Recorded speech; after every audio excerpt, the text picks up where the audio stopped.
నమస్కారం డిఆర్టీవీ న్యూస్ కి స్వాగతం. హెడ్లైన్ చూద్దాం.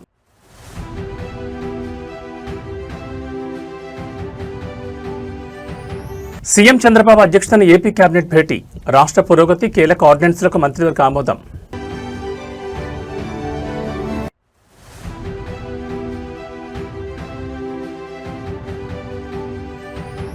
రాష్ట్ర ప్రయోజనాల విషయంలో రాజీ పడే ప్రసక్తే లేదు, కేంద్ర రాష్ట్ర సంబంధాలపై అధికార పీఠం కీలక వ్యాఖ్యలు.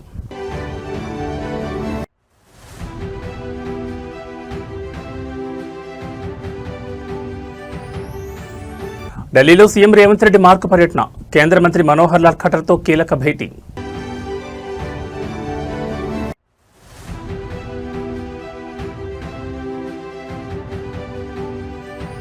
భూపాలపల్లిలో ఘోర రోడ్డు ప్రమాదం, విధి నిర్వహణలో ఉన్న ఎంవీఐ వెంకన్న అకాల మరణం. ఇక డీటెయిల్స్ చూస్తే ఏపీ ముఖ్యమంత్రి చంద్రబాబు నాయుడు అధ్యక్షతన రాష్ట్ర మంత్రివర్గ సమావేశం అత్యంత ప్రతిష్టాత్మకంగా జరిగింది. వెలగపూడి సచివాలయంలోని మొదటి బ్లాక్ కేబినెట్ హాల్ వేదికగా జరిగిన ఈ భేటీకి రాష్ట్ర మంత్రులు, అన్ని శాఖల ప్రిన్సిపల్ సెక్రటరీలు, ఉన్నతాధికారులు పెద్ద సంఖ్యలో హాజరయ్యారు. రాష్ట్ర ఆర్థిక పరిస్థితి, కొత్తగా ప్రవేశపెట్టబోయే సంక్షేమ పథకాల విధి విధానాలు మరియు నిరుద్యోగులు, రైతాంగానికి సంబంధించిన పలు కీలక అంశాలపై ఈ కేబినెట్ భేటీలో సుదీర్ఘంగా చర్చించినట్టు తెలుస్తోంది. ప్రభుత్వ మార్క్ పాలనను క్షేత్రస్థాయిలోకి బలంగా తీసుకెళ్లేలా ఈ సమావేశంలో సీఎం చంద్రబాబు నాయుడు మంత్రులకు దిశానిర్దేశం చేశారు. అమరావతి సచివాలయంలో జరిగిన ఈ కేబినెట్ భేటీలో రాష్ట్ర పురోగతికి సంబంధించిన పలు ఆర్డినెన్స్లు, ప్రతిపాదనలకు మంత్రివర్గం ఆమోదం తెలిపినట్లు సమాచారం. ముఖ్యంగా ఉపాధి కల్పన ధ్యేయంగా రాష్ట్రంలోకి రాబోతున్న కొత్త పరిశ్రమలకు సింగిల్ విండో విధానంలో అనుమతులు ఇవ్వడం, రాయితీల కేటాయింపులపై మంత్రుల సబ్ కమిటీ నివేదికను కేబినెట్ ముందుంచారు. దీంతో పాటు రాష్ట్ర వ్యాప్తంగా సాగునీటి ప్రాజెక్టుల పనుల వేగవంతం, అమరావతి రాజధాని నిర్మాణ పనుల పురోగతిపై సంబంధిత అధికారులు ముఖ్యమంత్రికి నివేదిక సమర్పించారు. ప్రభుత్వ ప్రాధాన్యతలకు అనుగుణంగా బడ్జెట్ కేటాయింపులు ఎలా ఉండాలనే దానిపై ఆర్థిక శాఖ కసరత్తును కూడా ఈ భేటీలో సమీక్షించారు. ప్రజా సమస్యల పరిష్కారంలో మంత్రులు, ఎమ్మెల్యేలు నిరంతరం క్షేత్రస్థాయిలో అందుబాటులో ఉండాలని, పాలనలో ఎక్కడా అవినీతికి తావు లేకుండా పారదర్శకత పాటించాలని సీఎం చంద్రబాబు స్పష్టం చేసినట్లు సచివాలయ వర్గాలు వెల్లడించాయి. రాష్ట్ర భవిష్యత్తుకు మైలురాయిగా నిలిచే పలు కీలక నిర్ణయాలకు ఈ కేబినెట్ వేదికగా ఆమోదముద్ర పడినట్టు తెలుస్తోంది. మంత్రివర్గ తీర్మానాల పూర్తి వివరాలను ప్రభుత్వ అధికారిక ప్రతినిధులు ప్రెస్ మీట్ ద్వారా వెల్లడించనున్నారు.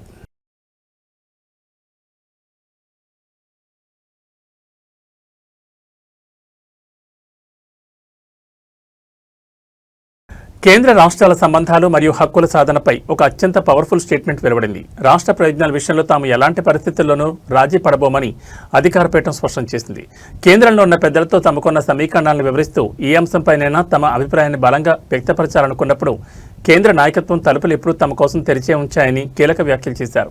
కేవలం నిధుల సాధనే కాకుండా దేశ మరియు రాష్ట్ర ప్రయోజనాల కోసం కేంద్ర ప్రభుత్వం తీసుకొచ్చే కీలక సంస్కరణల విషయంలో కూడా తమ సూచనలకు, సలహాలకు ఢిల్లీ పెద్దలు అత్యంత ప్రాధాన్యతనిస్తున్నారని పేర్కొనడం ఇప్పుడు హాట్ టాపిక్గా మారింది.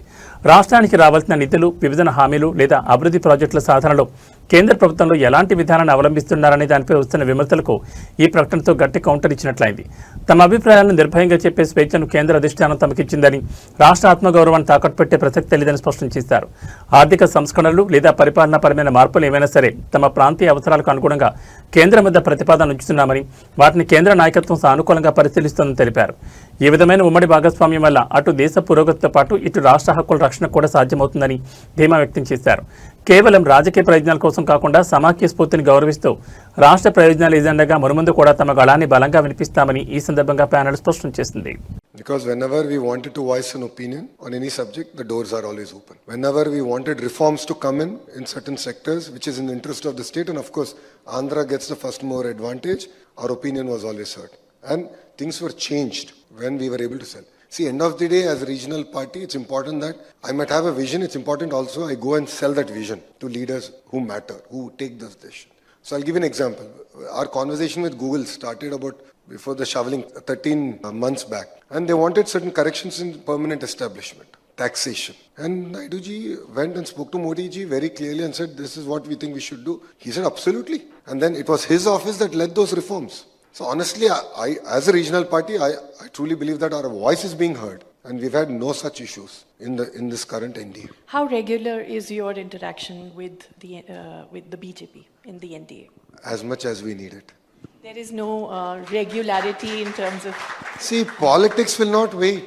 Issues will not wait for an official meeting to be convened 15 days from now or a month from now. If I have an issue, I pick up the phone, I call the Honorable Minister the subject. And rest assured, either they answer the phone or they call back within the hour and say, "Yaar, what's the issue? Anything?" I say, "Boss, this is what we want to do. This is what done. Let's have a meeting. I'll call for send the note before you come." We send the note. We have a meeting. And we close the subject. That's how we work. This is what we call real-time governance. No? Telangana ముఖ్యమంత్రి రేవంత్ రెడ్డి దేశ రాజధాని ఢిల్లీలో శరవేగంగా పర్యటిస్తున్నారు. ఇందులో భాగంగా కేంద్ర గృహ నిర్మాణ పట్టణ వ్యవహారాల శాఖ మంత్రి మనోహర్ లాల్ ఖట్టర్తో ముఖ్యమంత్రి రేవంత్ రెడ్డి అత్యంత కీలకమైన సమావేశం నిర్వహించారు. గ్రేటర్ హైదరాబాద్ పరిధిలో ట్రాఫిక్ కష్టాలు తీర్చేందుకు ప్రభుత్వం ప్రతిష్టాత్మకంగా ప్రతిపాదించిన హైదరాబాద్ మెట్రో ఫేజ్ 2 విస్తరణ ప్రాజెక్టుకు కేంద్ర ప్రభుత్వం అనుమతులు నిధుల సాధన లక్ష్యంగా ఈ భేటీ జరిగింది. ఈ ఉన్నత స్థాయి సమావేశంలో కేంద్ర బొగ్గు గనుల శాఖ మంత్రి జి కిషన్ రెడ్డి కూడా పాల్గొనడం ప్రాధాన్యత సంతరించుకుంది. హైదరాబాద్ మహానగరాన్ని అంతర్జాతీయ స్థాయికి తీసుకెళ్లే క్రమంలో శంషాబాద్ ఎయిర్పోర్ట్ కనెక్టివిటీ సహా పలు కొత్త రూట్లలో మెట్రో ఫేజ్ 2 లైన్లను విస్తరించాలని తెలంగాణ ప్రభుత్వం నిర్ణయించింది. ఈ భారీ ప్రాజెక్టుకు దాదాపు 1,000 కోట్ల రూపాయల వ్యయం కానుండడంతో కేంద్ర పట్టణ వ్యవహారాల శాఖ మంత్రి ఖట్టర్ ముందు రేవంత్ రెడ్డి ప్రత్యేక ప్రతిపాదనలు ఇచ్చారు. కేంద్ర బడ్జెట్ ద్వారా ఈ ప్రాజెక్టుకు తగిన నిధులు కేటాయించడంతో పాటు ఇండియన్ రైల్వే ఫైనాన్స్ కార్పొరేషన్ నుంచి తక్కువ వడ్డీకి భారీ మొత్తంలో రుణ సదుపాయం కల్పించేలా చొరవ చూపాలని సీఎం కోరారు. కేంద్ర మంత్రి కిషన్ రెడ్డి కూడా తెలంగాణకు సంబంధించిన ప్రాజెక్టు కావడం వల్ల దీనికి సానుకూల సహకారం అందించాలని కేంద్ర మంత్రి ఖట్టర్కి వివరించారు. కొత్త మెట్రో కారిడార్ల నిర్మాణం అనుమతులను వేగవంతం చేయాలని, దీనివల్ల లక్షలాది మంది ఐటీ ఉద్యోగులకు సామాన్య ప్రజలకు రవాణా సులభతరం అవుతుందని ఈ సందర్భంగా రేవంత్ రెడ్డి కేంద్రానికి స్పష్టం చేశారు.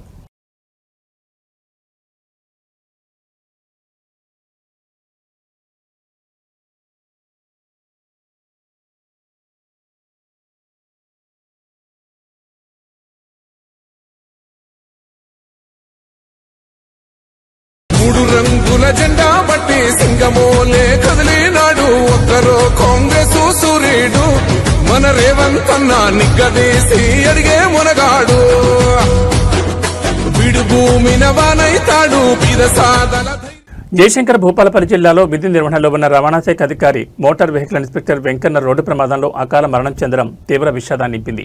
ఇటీవలనే జగిత్యాల నుంచి భూపాలపల్లికి బదిలీపై వచ్చిన వెంకన్న నిబంధనలు ఉల్లంఘించిన ఒక హార్వెస్టర్ వాహనాన్ని పట్టుకుని కార్యాలయానికి తరలిస్తున్న సమయంలో ఎదురుగా వచ్చిన టిప్పర్ లారీ బలంగా ఢీకొట్టడంతో ఈ ప్రమాదం జరిగింది. ఈ ఘోర ఉదంతంపై రవాణా శాఖ మంత్రి తీవ్ర దిగ్భ్రాంతిని వ్యక్తం చేశారు. ప్రస్తుతం ఢిల్లీ పర్యటనలో ఉన్న ముఖ్యమంత్రి రేవంత్ రెడ్డి కూడా ఈ ఘటనపై మాట్లాడారని, ప్రభుత్వం తరపున ఉన్నత స్థాయి విచారణకు ఆదేశించినట్లు మంత్రి వెల్లడించారు. బాధిత కుటుంబానికి ప్రభుత్వ ఉద్యోగంతో పాటు భారీ ఎక్స్క్రిషన్ అందిస్తామని ప్రకటించిన మంత్రి ఈ విషాద సమయంలో ప్రతిపక్షాలు శవరాజకీయాలు చేయొద్దని హితో పలికారు. మహబూబాబాద్ జిల్లా మరిపేడ బంగ్లా స్వగ్రామానికి చెందిన ఎంవీఐ వెంకన్న నిబద్ధత గల అధికారిగా రవాణా శాఖలో గుర్తింపు తెచ్చుకున్నారు. రోడ్డు భద్రతా నిబంధనలు కఠినంగా అమలు చేయాలన్న ప్రభుత్వ ఆదేశాల మేరకు ఆయన ఎన్ఫోర్స్మెంట్ నిర్వహిస్తుండగా ఈ యాక్సిడెంట్ జరిగింది. దీనిపై మంత్రి స్పందిస్తూ ఇది కేవలం ఒక దురదృష్టకరమైన ప్రమాదమేనని, ప్రాథమిక విచారణ జరుగుతోందని, ఇందులో ఎవరి ప్రమేయం లేదని స్పష్టం చేశారు. రవాణా శాఖ ప్రిన్సిపల్ సెక్రటరీ ఆధ్వర్యంలో సమగ్ర విచారణకు ఆదేశించామని, నివేదిక ఆధారంగా తదుపరి చర్యలు ఉంటాయన్నారు.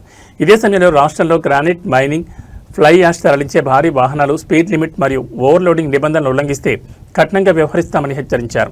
వాహనాల సంఖ్య, వేగం పెరుగుతున్న నేపథ్యంలో రోడ్డు ప్రమాదాలను అరికట్టడానికి ఆటోమేటిక్ డ్రైవింగ్ టెస్టుల ద్వారా నైపుణ్యం ఉన్న వారికి లైసెన్స్ ఇచ్చేలా సంస్కరణలు తెస్తున్నామని, సిబ్బంది ఎవరైనా నిర్లక్ష్యం వహిస్తే ప్రభుత్వం దృష్టి తీసుకురావాలని మంత్రి పేర్కొన్నారు.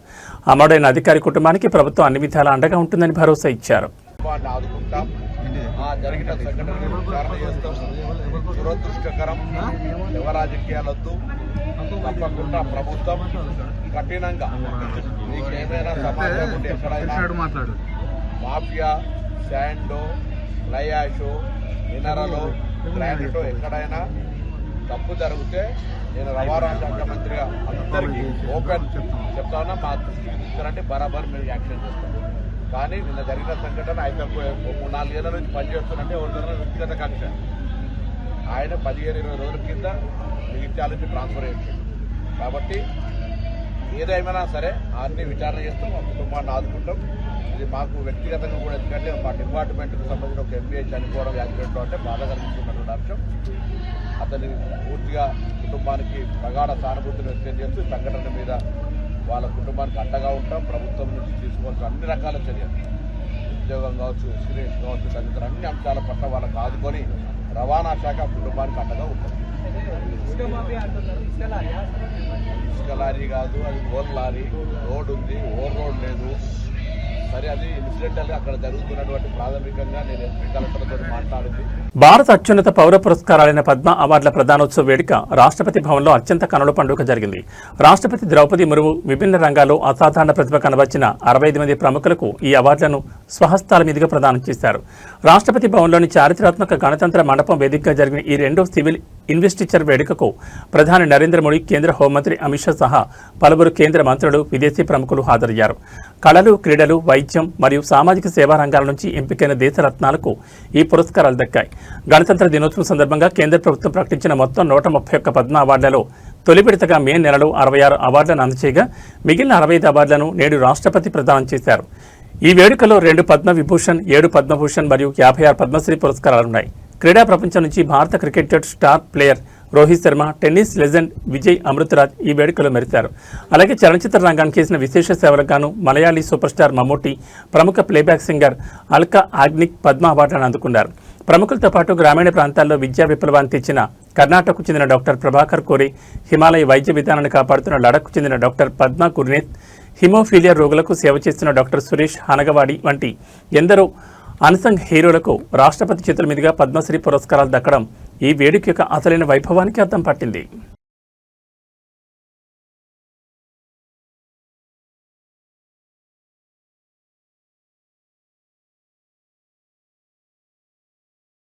P.N. Reddy High School, recognized by Government of Telangana.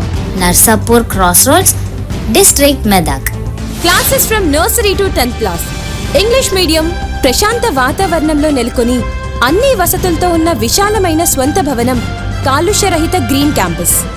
అన్ని తరగతుల ప్రజలకు అందుబాటులో సాధారణ ఫీజులు, అత్యున్నత విద్యా ప్రమాణాలు, అసాధారణమైన విజయాలు. మా ప్రత్యేకతలు: నర్సరీ, ఎల్కేజీ, యూకేజీ పిల్లలకు ప్లేవే టీచింగ్ విధానం, round the clock CC camera monitoring, అనుభవం గడించిన ఉపాధ్యాయుల బృందం, కేరళ టీచర్లచే విద్యా బోధన, వసతులతో కూడినటువంటి విశాలమైన తరగతి గదులు, పరిమిత సంఖ్యలో విద్యార్థులు. ప్రతి విద్యార్థిపై ప్రత్యేక శ్రద్ధ చూపుతూ yoga, meditation, spoken English, interactive sessions నిర్వహించబడుతుంది. చదువుతో పాటు కంప్యూటర్ ల్యాబ్, డిజీ ల్యాబ్ ద్వారా టాపిక్ పట్ల అవగాహన కలిగించుట, ఐఐటి ఫౌండేషన్ స్పెషల్ క్లాసెస్ నిర్వహించబడతాయి. ప్రతి ఏటా ఎస్ఎస్సిలో 100% రిజల్ట్ సాధించి ప్రభంజనం సృష్టిస్తున్న విద్యా సంస్థ P.N. Reddy High School. Science lab, science fair, art fair నిర్వహించుట, సాంస్కృతిక కళలు, డాన్స్, డ్రామా, గేమ్స్ నిర్వహించుట మరియు సోషల్ యాక్టివిటీస్లో పార్టిసిపేట్ చేయించుట,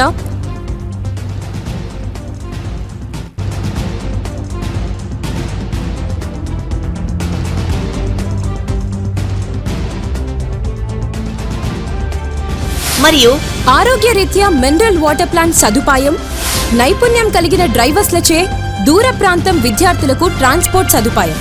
అన్ని వసతులు కలిగిన విద్యా సంస్థను దర్శిద్దాం. మన పిల్లల బంగారు భవిష్యత్తుకు చక్కటి పునాది వేద్దాం. అడ్మిషన్లు ప్రారంభమైనవి. ఇతర వివరాలకు సంప్రదించండి. ప్రిన్సిపల్ కుమారి వైష్ణవి రెడ్డి, కరెస్పాండెంట్ విద్యారత్న మరియు నంది అవార్డుల గ్రహీత శ్రీ P.N. రెడ్డి గారు. Contact cell number 9849501388. నర్సాపూర్ మరియు తూప్రాన్ పరిసర ప్రాంత విద్యార్థులకు మరియు తల్లిదండ్రులకు శుభవార్త. హైదరాబాద్ కార్పొరేట్ కళాశాలలో సుదీర్ఘ బోధనానుభవం గల ఫ్యాకల్టీచే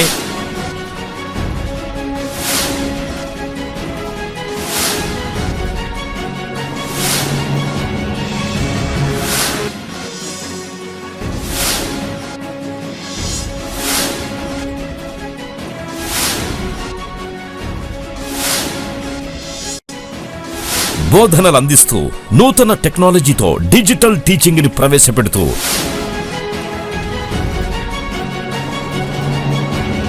అన్ని విభాగాల్లో ఇంటిగ్రేటెడ్ కోర్సులతో నర్సాపూర్ మరియు తూప్రాన్లలో స్థాపించబడ్డ స్కాలర్ ఐఐటి జూనియర్ కళాశాల.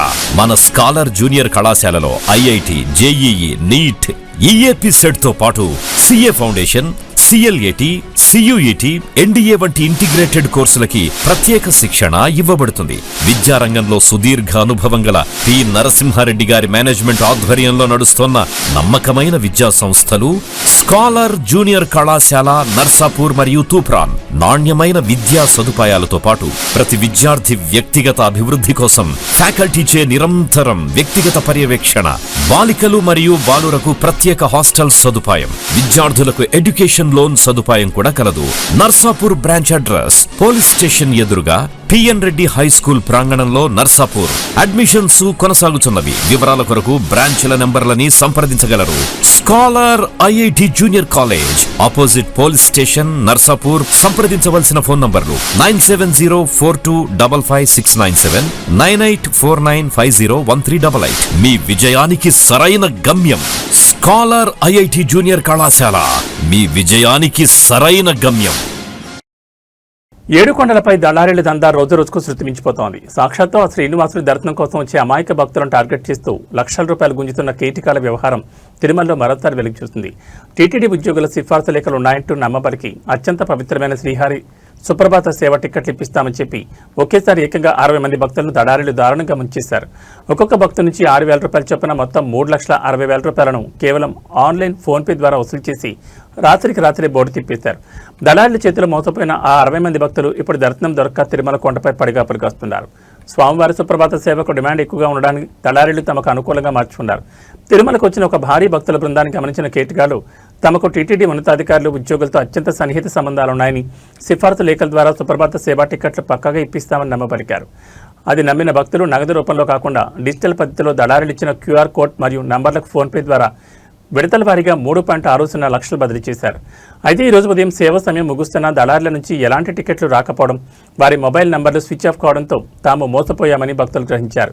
తలకు పిడుగుపడినట్లయిన బాధితులు తక్షణమే టీటీడీ విజిలెన్స్ అధికారులను ఆశ్రయించి తాము పంపిన ఆన్లైన్ ట్రాన్సాక్షన్ ఆధారాలు సమర్పించారు. దీనిపై స్పందించిన విజిలెన్స్ మరియు స్థానిక పోలీసులు నిందితుల ఫోన్ నెంబర్లు, బ్యాంక్ ఖాతాల ద్వారా ఆధారంగా దళారుల కోసం గాలింపు చర్యలు చేపట్టారు. ఈ మోసంలో టీటీడీ అంతర్గత సిబ్బంది హస్తం ఏమైనా ఉందా అనే కోణంలోనూ విచారణ జరుపుతున్నారు. ఒక్కటండి, మీరు ఒక కంప్లైంట్ ఇవ్వకుండా ఈ విధంగా మీరు బ్లేమ్ చేయడం మంచి పద్ధత చెప్పండి. మీరు ఏమన్నారు? అందుకే కదా జరగకూడదు కంప్లైంట్ ఇచ్చితే 10 నిమిషాల్లో ట్రేస్ చేసినాము. ఒక్క నిమిషం ఉండండి, మీరు లేరు, ఒక్క నిమిషం ఉండండి. ఆయన ఏం మాట్లాడి నేను చెప్తాను. ఏమన్నారు తెలుసా సార్, ఈ రోజు నాకు దర్శనం లేకపోతే ఇట్లా మీసం తిప్పి నేను కొండకి రాను సార్, దేవుని ముందు నువ్వేందా అలిగేది అన్నాను.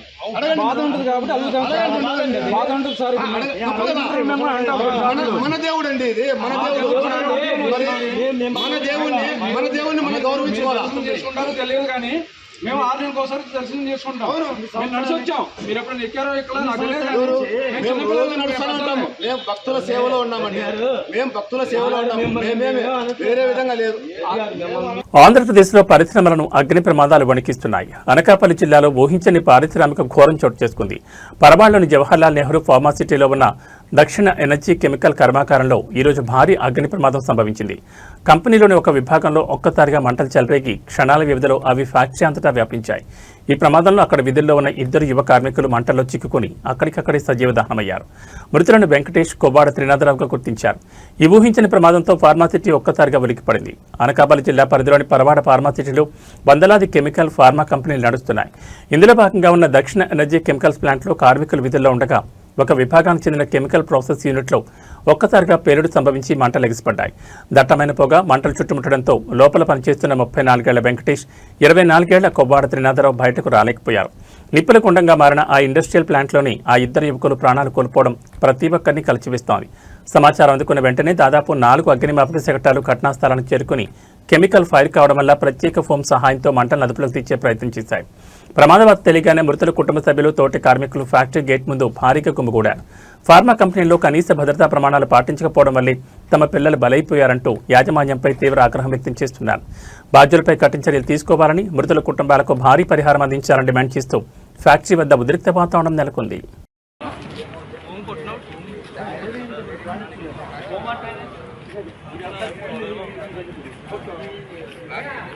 గ్రేటర్ హైదరాబాద్ శివార్లను వర్షం వణికిస్తోంది. నిన్న రాత్రి కురిసిన భారీ వర్షానికి అమీన్పూర్, బీరంగూడ పరిధిలోని పలు కాలనీలు జలమయమయ్యాయి. డ్రైనేజీలు పొంగి పొరడంతో వరద నీరు రోడ్లపై మోకాళ్లతో చేరింది. అంతటితో ఆగకుండా లోతట్టు ప్రాంతాల్లో ఉన్న పలు అపార్ట్మెంట్ల సెలార్లోకి వరద నీరు ఉధృతంగా దూసుకొచ్చింది. దీంతో సెలార్లలో పార్క్ చేస్తున్న వందలాది ద్విచక్ర వాహనాలు, లగ్జరీ కార్లు పూర్తిగా నీట మునిగిపోయాయి. ఉదయాన్నే లేచి చూసిన నివాసితులు తమ వాహనాలు సగానికి పైగా నీటిలో మునిగిపోవడం చూసి తీవ్ర దిగ్భ్రాంతికి లోనయ్యారు. అమీన్పూర్, బీరంగూడ మున్సిపాలిటీల పరిధిలో గత కొన్ని గంటలుగా కురిసిన కుండపోత వర్షం కారణంగా లోతట్టు ప్రాంతాలు పూర్తిగా నష్టపోయాయి. అపార్ట్మెంట్ సెలార్లలో సుమారు 4-5 అడుగుల మేర నీరు నిలిచిపోవడంతో వాహనాల ఇంజన్లోకి నీరు చేరి కోట్లాది రూపాయల ఆస్తి నష్టం వాటిల్లిందని నివాసితులు ఆవేదన వ్యక్తం చేస్తున్నారు. ఈ తీవ్ర విపత్తుపై సమాచారం అందుకున్న వెంటనే అమీన్పూర్, బీరంగూడ మున్సిపల్ కమిషనర్లు, ఇంజనీరింగ్ విభాగం మరియు విపత్తు నిర్వహణ సిబ్బంది భారీ బోంటార్ పంపులతో రంగంలోకి దిగారు. యుద్ధ ప్రాతిపదికన అపార్ట్మెంట్ సెలార్ల నుంచి డీ వాటరింగ్ పంపుల ద్వారా నీటిని బయటకు తరలించే ప్రక్రియ చేపట్టారు. సిబ్బందితో పాటు స్థానిక యువకులు కూడా రంగంలో దిగి నీటిలో మునిగిపోయిన వాహనాలను ఒకదాని తర్వాత ఒకటిగా సురక్షితంగా ప్రాంతాలకు లాగుతున్నారు. భవిష్యత్తులో ఇలాంటి పరిస్థితులు తలెత్తకుండా శాశ్వత డ్రైనేజ్ వ్యవస్థను ఏర్పాటు చేయాలని స్థానికులు డిమాండ్ చేస్తున్నారు. పట్టణీకరణ వేగంగా జరుగుతున్న డ్రైనేజ్ వ్యవస్థలు దానికి అనుగుణంగా లేకపోవడమే ఈ పరిస్థితికి కారణమనే విమర్శలు వినిపిస్తున్నాయి. ఏదేమైనా అధికారులు త్వరగా స్పందించి నీటిని తొలగించడం కొంతవరకు ఊరట కలిగించే అంశం.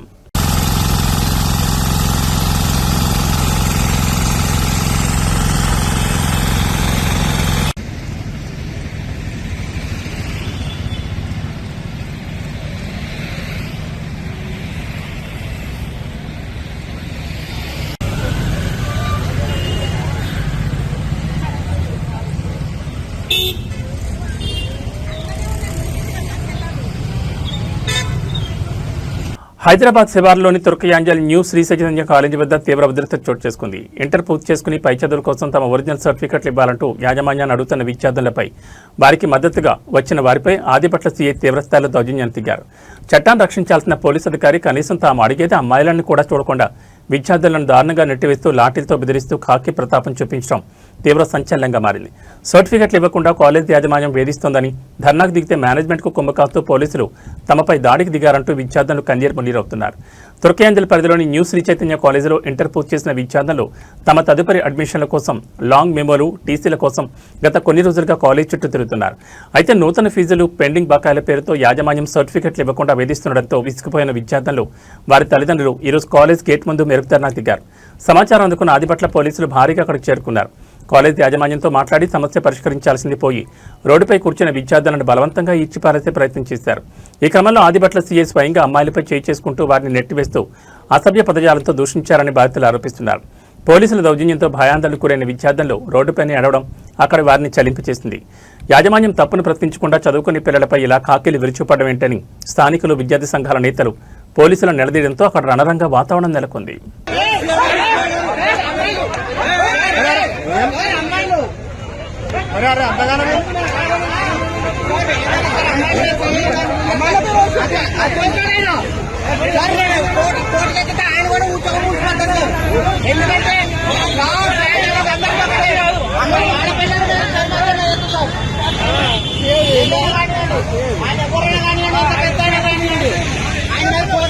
స్టార్ హీరోయిన్ సమంత లీడ్ రోల్లో నటించి స్వయంగా నిర్మించిన లేటెస్ట్ ఫ్యామిలీ యాక్షన్ డ్రామా మా ఇంటి బంగారం థియేటర్లలో సంచలన వసూళ్లతో బ్లాక్ బాస్టర్ వైపు దూసుకుపోతోంది. ఈ క్రేజీ సక్సెస్ నేపథ్యంలో చిత్ర యూనిట్కు ఒక అపరూపమైన మెగా సర్ప్రైజ్ లభించింది. టాలీవుడ్ మెగాస్టార్ చిరంజీవి, ఆయన సతీమణి సురేఖ మా ఇంటి బంగారం చిత్ర యూనిట్ ప్రత్యేకంగా కలిసి అభినందనలు తెలిపారు. ఈ సందర్భంగా ట్విట్టర్ వేదికగా మెగాస్టార్ చేసిన పోస్ట్ ఇప్పుడు నెట్టింట వైరల్గా మారింది. ఉమ్మడి కుటుంబం నేపథ్యంలో యాక్షన్ ఎమోషన్స్ ను నందిని రెడ్డి అద్భుతంగా తెరకెక్కించారని కొనియాడిన చిరు, ముఖ్యంగా చీరకట్లో సమంత చేసిన పవర్ఫుల్ యాక్షన్ సీన్స్ థియేటర్లో ప్రత్యేక ఆకర్షణగా నిలిచాయంటూ ప్రశంసించారు. చానాల తర్వాత సమంత వెండితెరపై లేడీ ఓరియంటెడ్ కంటెంట్తో వచ్చి బాక్సాఫీసును షేక్ చేస్తోంది. జూన్ 19 విడుదలైన ఈ చిత్రం ఫ్యామిలీ ఆడియన్స్ను థియేటర్లకు రప్పిస్తోంది. ఈ సినిమాను వీక్షించిన మెగాస్టార్ చిరంజీవి, తెలుగు చిత్ర పరిశ్రమకు ఇలాంటి వైవిధ్యమైన మహిళా ప్రాధాన్యత ఉన్న చిత్రాలు ఎంతో అవసరమని అభిప్రాయపడ్డారు. మా ఇంటి బంగారం చాలా ఆసక్తికరంగా అనిపించింది. యాక్షన్, భావోద్వేగాలను నందిని రెడ్డి తనదైన శైలిలో వినోదాత్మకంగా మలిచారు. సమంత నటన, ముఖ్యంగా చీరకట్లో ఆమె చేసిన ఫైట్స్ నెక్స్ట్ లెవెల్ అంటూ ట్వీట్ చేశారు. అయితే ఈ ట్వీట్ చివరిలో చిరంజీవి ఒక ఆసక్తికరమైన లైన్ రాశారు. జీవితంలో కొత్త అధ్యాయాన్ని ప్రారంభించబోతున్న సమంత, రాజ్ దంపతులకు నా ప్రత్యేక శుభాకాంక్షలను పేర్కొనడం ఇప్పుడు హాట్ టాపిక్గా మారింది. ఇటీవల సమంత ప్రెగ్నెన్సీపై సోషల్ మీడియాలో వస్తున్న వార్తలకు మెగాస్టార్ అభినందన తెలపడంతో ఇండస్ట్రీ వర్గాల నుంచి కన్ఫర్మేషన్ వచ్చేసిందని, ఇవి చిరు లీక్స్ అంటూ మెగా ఫ్యాన్స్ మరియు శామ్ ఆర్మీ సోషల్ మీడియాలో సంబరాలు చేసుకుంటున్నారు.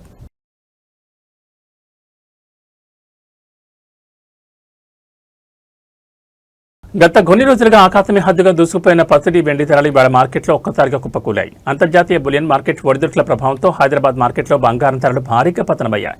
ఇవాళ ఒక్కరోజు 24 క్యారెట్ల 10 గ్రాముల మేలిమి బంగారం ధర ఏకంగా 2070 మేర పతనమైంది. అటు ఆభరణాల తయారీకి వాడి 22 క్యారెట్ల బంగారం ధర కూడా 1900 మేర క్షీణించింది. వీటికి తోడు కిలో వెండి ధర ఏకంగా 5000 రూపాయలు దిగి రావడం మార్కెట్లో పెద్ద సంచలనంగా మారింది. అంతర్జాతీయంగా డాలర్ ఇండెక్స్ బలోపేతం కావడం, ఇన్వెస్టర్లు సురక్షిత ఆస్తిగా భావించే గోల్డ్ మార్కెట్ నుండి ప్రాఫిట్ బుకింగ్స్ వైపు మొగ్గు చూపడంతో ఈ భారీ క్షీణత నమోదైనట్లు నిపుణులు విశ్లేషిస్తున్నారు. హైదరాబాద్ బులియన్ మార్కెట్ తాజా గణాంకాల ప్రకారం 24 క్యారెట్ల 10 గ్రాముల పసిడి ధర ప్రస్తుతం 1,45,910 వద్ద ట్రేడ్ అవుతోంది. సాధారణ వినియోగదారులు ఎక్కువగా కొనుగోలు చేసే 22 క్యారెట్ల 10 గ్రాముల బంగారం ధర 1900 తగ్గి 1,33,750కి చేరింది. ఇక పసిడి బాటలోని పయనించిన వెండి కేజీపై 5,000 రూపాయలు కోల్పోయి ప్రస్తుతం 2,50,000 వద్ద కొనసాగుతోంది. ప్రస్తుతం పెళ్లిళ్ల శుభకార్యాల సీజన్ నడుస్తుండటంతో ఈ ధరల తగ్గుదల సామాన్య మధ్యతరగతి కొనుగోలుదారులకు కొండంత ఊరటనిచ్చిందని చెప్పాలి. ప్రపంచ ఫుట్బాల్ సామ్రాజ్యాన్ని దశాబ్దాలుగా ఏలుతున్న అర్జెంటీనా లెజెండ్ లియోనెల్ మెస్సీకి ఆ దేశం అత్యున్నత మరియు అరుదైన గౌరవాన్ని కల్పించింది. అర్జెంటీనాలోని క్యూట్రాల్కో నగరంలో ప్రపంచంలోనే అతిపెద్దైన ఏకంగా 85 అడుగుల భారీ మెస్సీ విగ్రహాన్ని అధికారికంగా ఆవిష్కరించారు. అర్జెంటీనాకు ప్రపంచ కప్ తెచ్చిన ఆ చారిత్రాత్మక క్షణాన్ని సజీవంగా ఉంచేలా రూపొందించిన ఈ విగ్రహం ప్రస్తుతం గ్లోబల్ స్పోర్ట్స్ సర్కిల్స్లో హాట్ టాపిక్గా మారింది. లియోనెల్ మెస్సీ తన కెరీర్లో సాధించిన మైలురాళ్లు ఒక ఎత్తైతే అర్జెంటీనాను ప్రపంచ విజేతగా నిలబెట్టడం మరో ఎత్తు.